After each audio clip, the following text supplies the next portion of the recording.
Tips with Ty. Alright, so with your spigot bearing, when you get it out, you want something that fits inside. Grease it all up. Give it a good hammer.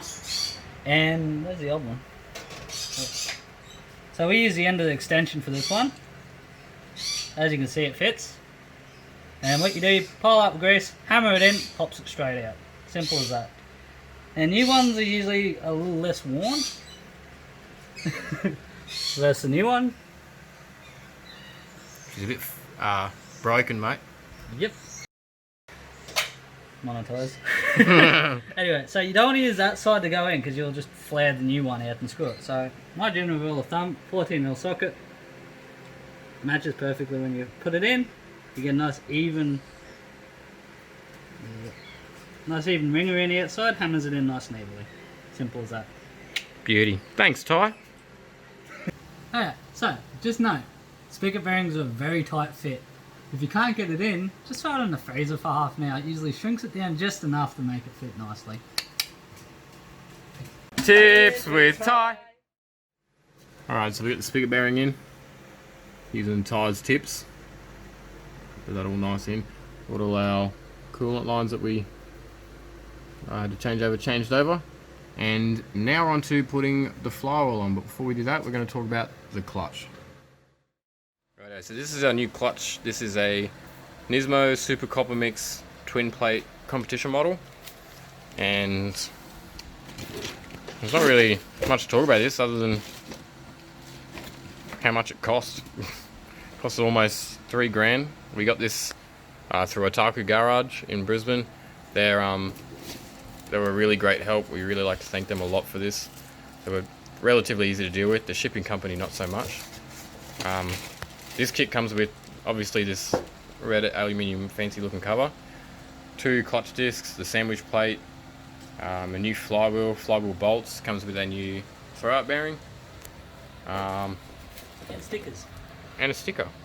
Can't really see it much. And a sticker. Comes with a little instruction, see all the torque settings and everything. The only thing it doesn't come with, which really sucks, is an alignment tool. So we're going to have to big brain it a bit and come up with something. But yeah, so we're going to pull this apart, get the flywheel off and get the flywheel mounted to our engine.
Okay, so we got the flywheel on.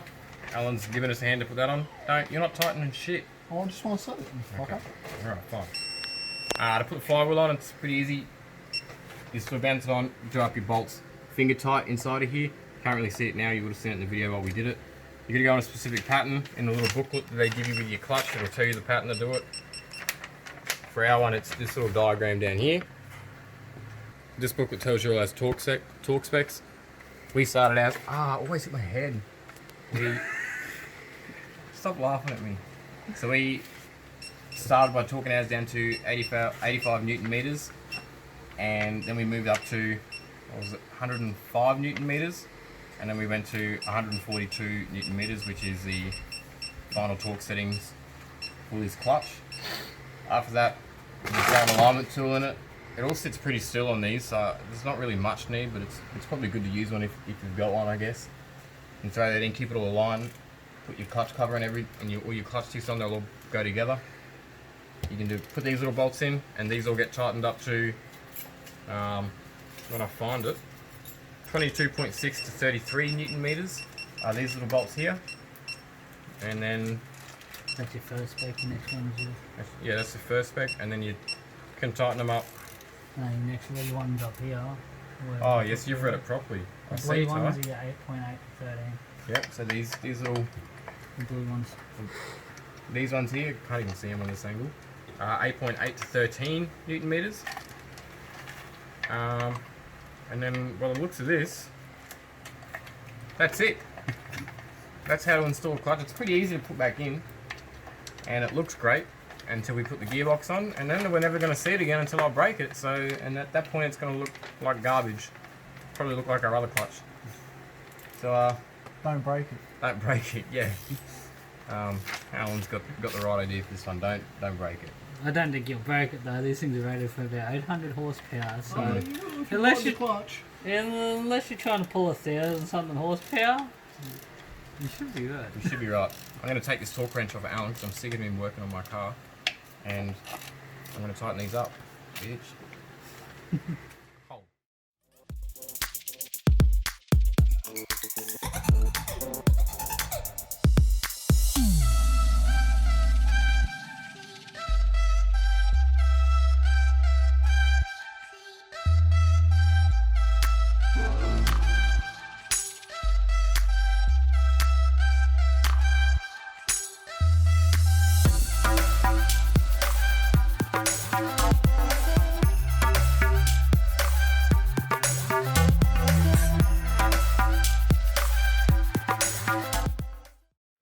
Right, so we've come up with a little problem. These little blue ones here have got to be done up to 9 foot-pounds of torque, and our big torque wrench only goes down to as low as 12.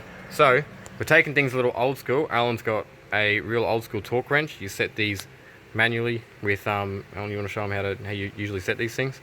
You loosen those things off and you adjust it to what you want. Alan's going to adjust it to what he wants, which is, we worked out 108 inch pounds, was it? Inch per pound. Inch per pounds. And you sit that up on there, and when that little thing hits the button, it'll pop the little pin out, push it back in, go to the next one, little pin comes out, next one. A lot of the old school torque wrenches do it.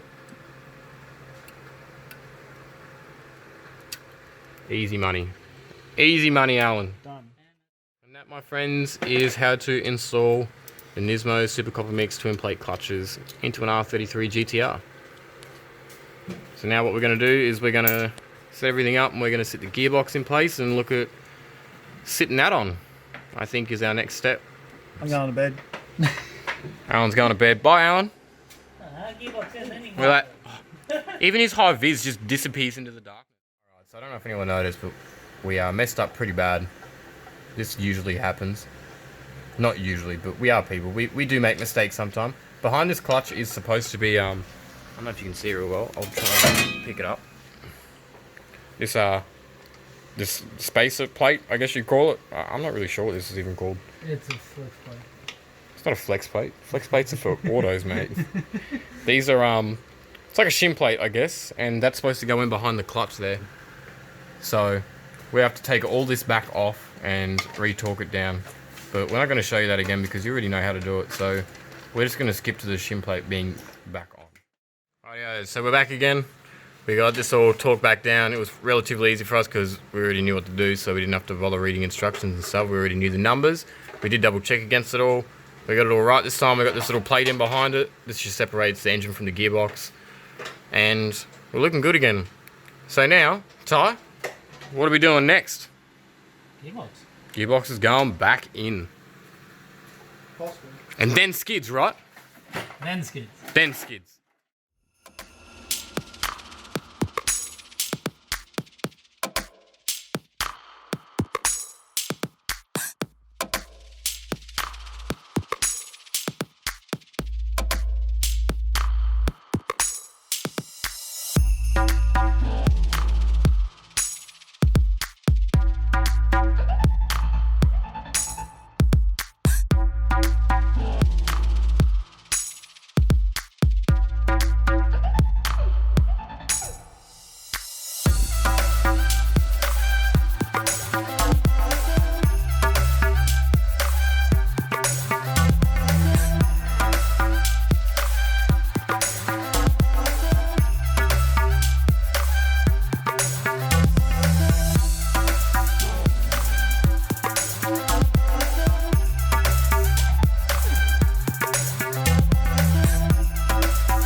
Right, so we're going to be talking about the next part of this video is that once the gearbox is all in, we have to get your shifter back in. So, if you look down the shifter here, you've got this little, let's see if I can point out it with the screwdriver, this little ring here, that's your shifter. So this one's go forward and back, you can move over this way, into first, etc, etc. So this little ball on the end, or little bushing on the end of our shifter has to sit inside that ring. So they're a little bit tricky to get in, sometimes you've got to play around with them. While you're trying to get that in, you've also got to line up let's see it that way, these little grooves here on each side of it, so there's one on opposite sides, with these two little rings, little protruding parts here, all while trying to get everything in the hole. It's a bit funny to try and do. Hopefully I can get it pretty quickly and easily.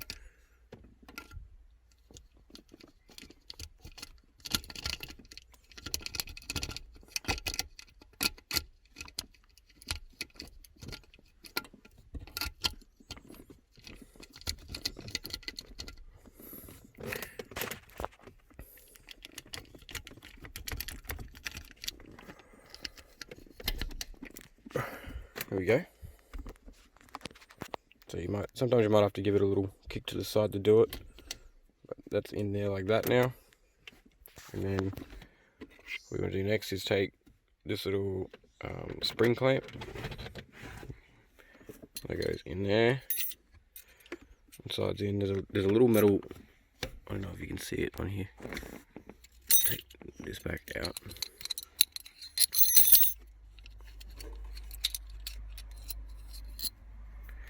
There's a little metal collar in here. This little spring clamp's got to go under that. Spring clamps are great fun, so I'm going to skip this bit because it's probably going to take me a long time in two hands. Be right back. Yeah, now that we got that little spring clamp under there, the shifter is now installed. So now we got to put this little boot back on the bottom of it. It sits somewhere, I think it's probably upside down actually. Oh no, that's right. That sits over there like that. And this thing sits over here like this.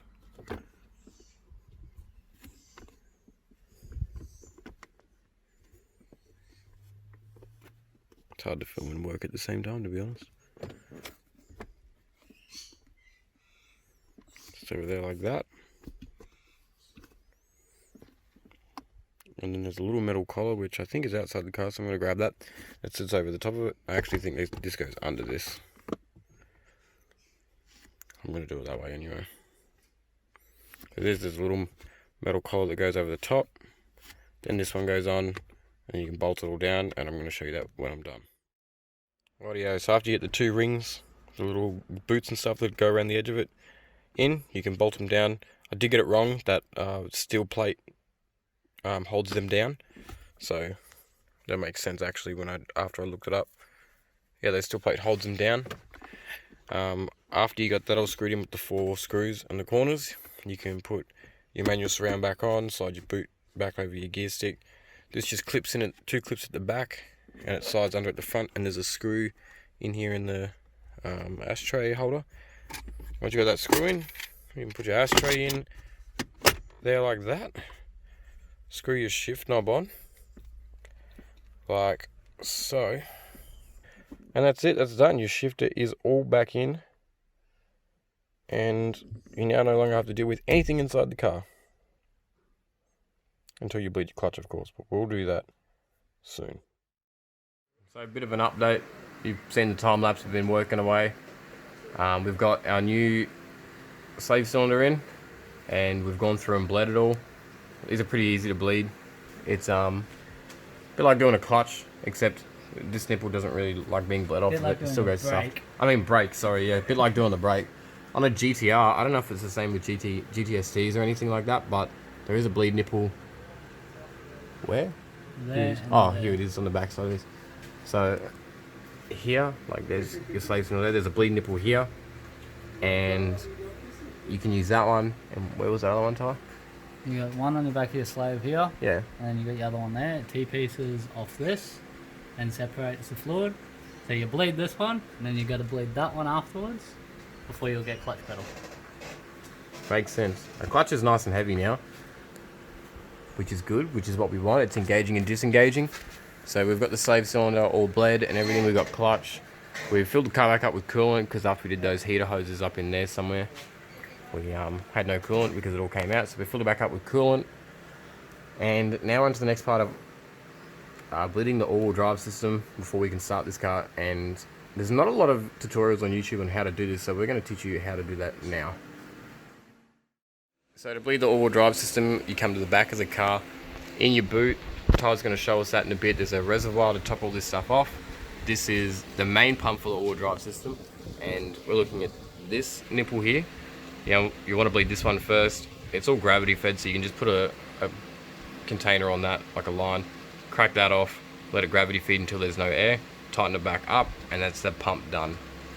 After the pump is done, we want to come all the way down here to the front of the car, drive shaft. This is the all drive line that comes from that pump into the transfer case.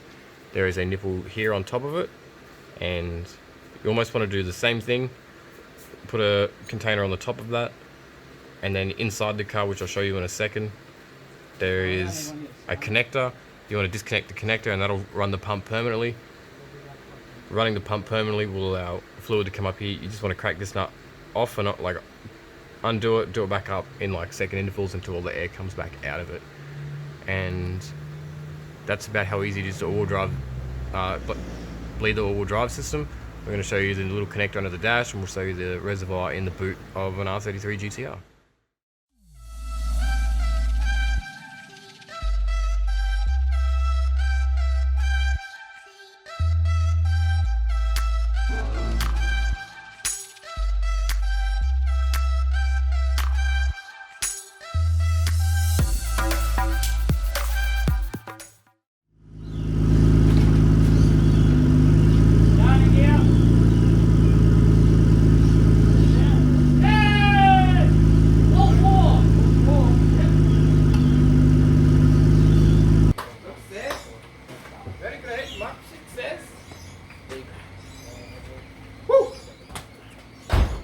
Yeah! Right, so that brings us back to the end of another episode. Sorry this one was a long one, but a lot of people requested to see the full 20-minute video instead of 2 shorter ones. And that's the clutch done. GTR is back on the road driving. Not much else to it. In the next episode of Project Fast, keep your eyes peeled because we're taking the GTR to the dyno. That's definitely the next video, I know that one for sure. But yeah, if you like that sort of stuff, like and subscribe and share it around, all that stuff. Big thanks to Ty and Alan for giving me a hand to get this thing back on all fours and running with a new clutch and whatnot. We also have to give a really big thank you to the Sylvia, because unfortunately I didn't have the money to buy a $3,000 clutch straight off the bat. So we sold the Sylvia, so we're not going to see the Sylvia in any videos, but because I sold that thing, it's been able to fund the GTR and a few other little projects that you're going to see coming up soon. So we'll see you in the next video for a dyno run. Ciao for now.